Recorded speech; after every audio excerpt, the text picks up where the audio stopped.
자, 우리 그러면 집회를 하기 위해서는 어떠한 절차를 거쳐서 해야 되는지 집회와 시위에 관한 절차 우리 곽 변호사님께서 잠시 설명해 주시겠습니까? 네, 집회 및 시위의 절차에 대해서는 집시법 제6조에서 규정을 하고 있습니다. 그 내용을 살펴보면 5개 집회나 시위를 주최하려는 자는 목적, 일시, 장소, 주최자, 참가 예정인 단체와 인원, 시위의 경우 진로와 약도 같은 그 방법을 기재한 신고서를 5개 집회나 시위를 시작하기 720시간 전부터 48시간 전까지 관할 경찰서장이나 주최지 관할 지방경찰청장에게 제출하도록 하고 있습니다. 예. 만약 이러한 신고서를 제출하지 않고 집회 또는 시위를 주최할 경우 2년 이하의 징역 또는 200만 원 이하의 벌금에 처하고 거짓으로 신고를 하고 집회 또는 시위를 개최한 경우에는 6개월 이하의 징역 또는 50만 원 이하의 벌금, 구류, 가료에 처하게 됩니다. 예, 그렇군요. 이것도 어떻게 보면 질서 유지와 또 사회 안녕을 위해서 또 집회 및 시위 자유를 보장하면서도 또 이 신고 절차를 또 둠으로써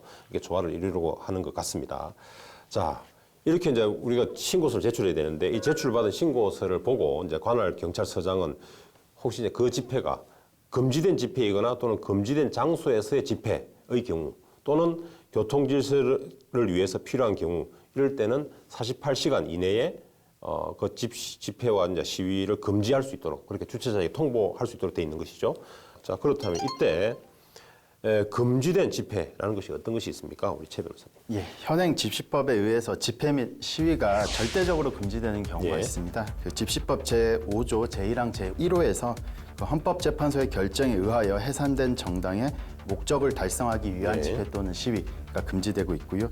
제2호에서는 집단적인 폭행, 협박, 손괴, 방화 등으로 공공의 안녕 질서에 직접적인 위협을 끼칠 것이 명백한 집회 또는 시위입니다. 결국 예. 현행 집시법상 어떤 집회의 자유에 대한 그 이제 제한을 하는 경우에 그 예. 정당화하는 중요한 사유는 결국 공공의 안녕 질서라고 볼 수 예. 있는데요. 예. 이런 공공의 안녕 질서라는 것은 결국 어떤 집회의 자유와는 분명히 충돌하는 또 다른 가치가 결국 그렇죠. 타인의 어떤 법적인 이익이 있을 수 있고 어떤 공익이라는 가치가 있을 수 있는데 이러한 것들과의 어떤 관계 속에서 집회의 자유를 행사했을 때 그 다른 가치들을 너무 직접적으로 위협하거나 명백하게 그 위협이 존재할 경우에는 좀 금지하는 것이 정당화된다 이렇게 예. 이해하시면 될 것 예, 같습니다. 좋습니다. 이게 우리 조항을 보면 조금 다소 좀 포괄적인 면이 있는 것 같습니다. 이제 공공의 안녕 질서에 직접적인 위협을 끼칠 것이 또 명백한 집회와 시위라고 되어 있는데 이것을 사실 미리 좀 판단해야 될 부분이 있는 것 같아요. 그래서 미리 판단하는 이 가능한 것인지 또는 우리가 이제 일반인이 볼 때는 이게 그렇다면 또다시 정치권이라든지 여기서 정권에 따라서 또는 이렇게 악용될 소지가 없는 것인지 하는 그런 우려도 있는 것 같습니다. 어떻습니까? 이게? 미리 판단할 수 있나요? 이게 명백하게 직접 위협이 명백하다 이런 것들. 직접적인 위협을 끼칠 것이 명백한 집회나 시위라는 것은 어떤 측면에서는 자의적인 해석이 가능한 것이 아닌가라고 볼 수도 있지만 사실 여기에는 두 단계의 제약이 있는 것입니다. 예. 첫째, 공공의 안녕 질서에 직접적인 위협이어야 하고 그렇죠. 두 번째, 그러한 직접적인 위협을 끼칠 것이 명백해야 합니다. 예. 그 집시법에 의해 금지가 되어야 하는 폭력적인 집회나 시위들을 법에 일일이 규정할 수만 있다면 그것만큼 명확한 것이 없겠지만 현실적으로 그것이 불가능하기 때문에 추상적이고 포괄적으로 규정할 수밖에 없는 것입니다.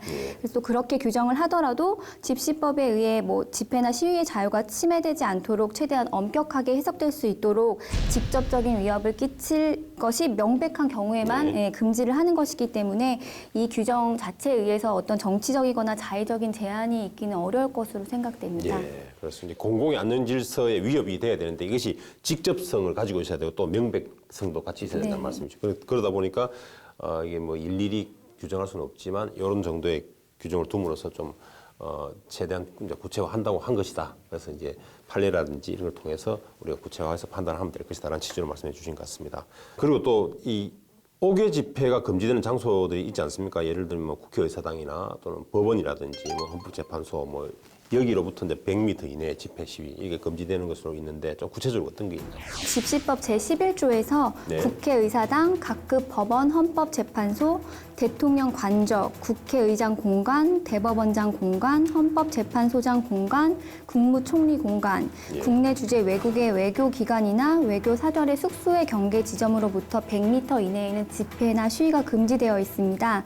다만 외교기관 인근에서의 집회에 대한 전면적 금지는 위헌이라는 2003년도 헌법재판소 결정에 따라서 그렇죠. 현재 국내 주재의 외국 외교기관이나 외교사절의 경우 단서 규정을 둬서 집회가 해당 외교기관이나 외교사절의 숙소를 대상으로 하지 않는 경우나 대규모 집회 또는 시위로 확산될 우려가 없는 경우 외교기관의 업무가 없는 휴일에 개최되는 경우로서 외교기관의 기능이나 안녕을 침해할 우려가 없다고 인정되는 때에는 5개 집회나 시위가 허용되고 있습니다.